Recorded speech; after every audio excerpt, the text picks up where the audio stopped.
Bekam si Abah. Bekam si Abah. Sebagai juara. Ikut juara pokoknya mah. Lebakeun kana TikTok. Kabarak Pak. Dah, ya si urang Pak ieu tah. Bawa kabarak Pak. Pak Dedi. Aduh, ku kanyut ku. Viral oknum supporter Persib Bandung cabut tiru, put GBLA hingga rusak gawang. Beredar di media sosial sebuah video yang memperlihatkan aksi oknum supporter Persib Bandung merusak fasilitas stadion GBLA. Dalam video tersebut, sejumlah oknum supporter Persib diduga bobotoh mencabuti rumput lapangan hingga merusak gawang. Sontak lakuan diduga oknum supporter Persib itu dihujat hingga menuai beragam reaksi warganet.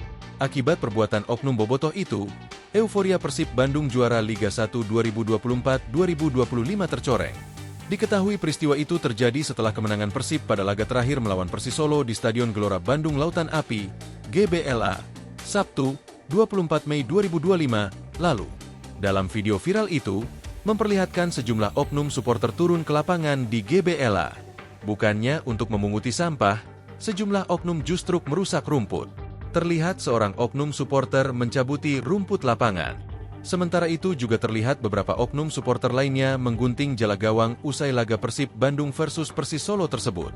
Dalam video tersebut terdengar perekam mengadukan aksi oknum supporter itu kepada Gubernur Jawa Barat, Deddy Mulyadi. Perekam mengadu agar para oknum supporter itu dimasukkan ke barak militer karena perbuatannya. Meski diadukan, terlihat salah satu oknum supporter itu justru seolah tak keberatan agar dirinya dimasukkan ke barak militer. Deddy Mulyadi mengatakan merayakan kemenangan Persib Bandung memang ekspresi yang dinantikan supporter. Namun, ia dengan tegas tidak memberikan toleransi terhadap tindakan mengarah kriminal hingga perusakan fasilitas seperti Stadion GBLA. Bahkan Deddy Mulyadi tak segan memberikan ancaman agar para oknum tersebut bersiap dijemput aparat.